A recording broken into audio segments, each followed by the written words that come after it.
Did you know there is a secret book of John? What I'm about to show you is absolutely incredible. The secret book of John is a book that claims to contain secret information, and this secret information was so blasphemous that it was declared a heresy and banned by the church. The secret book of John reveals that it was Jesus in the garden that caused Adam and Eve to eat from the forbidden tree of knowledge. Jesus said, "As for the tree called the knowledge of good and evil, it is the wisdom of the light.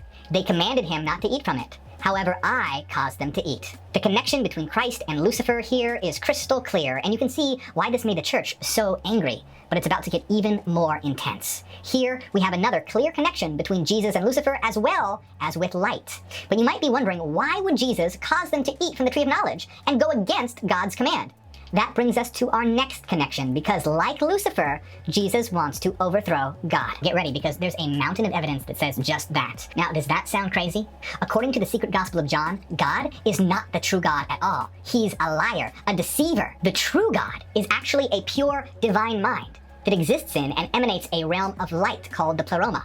And all things, all beings, all creation, including us, are pieces of and part of the divine mind. The God of the Bible, however, is an evil being of chaos and darkness, a false pretender God. You might call him the shadow of light. This evil God created a malformed realm of matter and trapped souls of light into bodies in order to enslave humanity. You see, according to the secret book of John, we are all part of the divine mind and the realm of pure light, and that means we are all divine. We are the true God. But the evil God of the Bible took pieces of the divine mind, which is what we are, and trapped us in physical bodies as prisons and caused us to forget our true nature, to limit our power, and so that we would worship him. And this is all described in the secret book of John. The creator God's demonic forces envied the man. His understanding was far greater than that of those who had created him, and greater than that of the chief ruler himself. When they realized that he shone with light, they took him and cast him down into the lowest depths of the material world. They intended to make him anew, this time from earth, water, fire, and wind, which are matter, darkness, desire, the artificial spirit. This all became a tomb, a new kind of body. They enchained him in forgetfulness, made him subject to dying. And the secret book of John is far from the only book to reveal that the God of the Bible is an evil being. There are many other secret books that the church banned that say exactly that. In the Apocalypse of Adam, Adam tells his son Seth that he and Eve were originally one divine being that the evil God fractured and trapped in matter. Adam said, "And we resembled the great eternal angels, for we were higher than the God who had created us. Then God, the ruler of the eons and the powers, divided us in wrath, and we served him in fear and slavery." The evil God caused Adam and Eve to forget their divine origin, and he knew that if they ate from the tree of knowledge, they would begin to remember what they truly are. This is why he made it forbidden and said they would die if they ate from it. But in the Bible, the serpent, or Lucifer, tells them they won't die, but they will become like God. Now, in the secret book of John, Jesus says that he is the one that causes them to eat, so that they will wake up from sleep's death and be filled with the wisdom of the divine light. This man is really saying God is an evil God. Lucifer tried to overthrow him, and he was angry at us. Adam and Eve, this is hard to not laugh. And in Adam and Eve, the serpent was like, "God's tripping, bro. You're not really gonna die. God's lying to you, folk. Like, eat that shit. Eat that apple, fam. The reason God don't want you to eat this apple, it's not because for any reason except he knows you'll know. You're the shit. You are God. You are him. He's a..." So blasphemous for me to even joke around like that, and I do apologize, but it was for humor and context. He's saying we're trapped in our bodies by an evil God because we didn't listen. God got mad, and Lucifer is trying to free us so we can overthrow God because God's a bad God. Here's the thing. We don't know what comes after death. Let's just entertain your thought. And if there's a God that can throw Lucifer down, and he can also get mad enough to trap us in the bodies, you're really gonna make anybody out here believe we can just go join up with Lucifer and overthrow that God? How does he tempt himself in the desert, you know? Morning star. You need to read the book. Stop reading books that aren't in the Bible, and they're not in there for a reason. The book was trying to be warped by those books.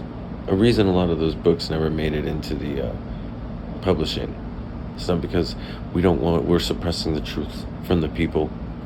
Oy. I love how the entire Bible is a cohesive story, right? telling, about God. And then there's like these 5 or 6 or 7 books randomly that all talk about the complete opposite. And those 7 are accurate. But the other ones are all misleading. People are so obsessed with themselves and they want to believe that they are God so bad. Like, they say anything nowadays. This whole worship of the self is like ridiculous, and that's how Satan is winning. And it's because of this kind of stuff.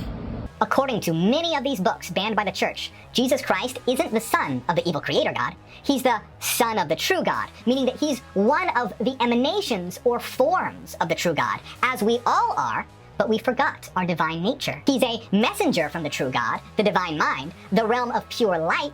You might even call him the Son of Light. And his mission is to help humanity come to self-knowledge that they are divine and escape the evil creator God.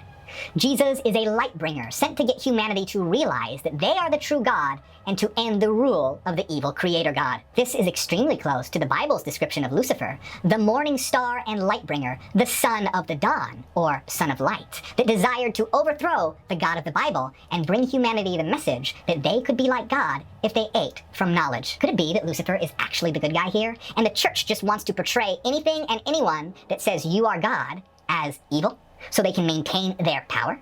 Jesus said, if they ask you, where are you from? Reply to them, we have come from the place where light is produced from itself. It came and revealed itself in their image.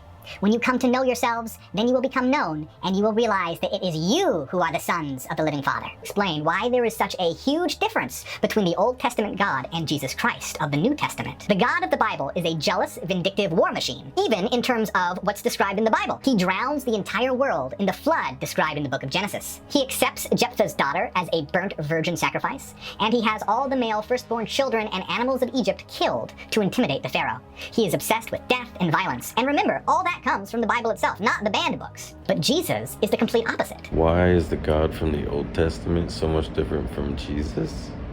He's not. The Old Testament is a foreshadowing of Jesus' coming. There's so many things wrong with what he said.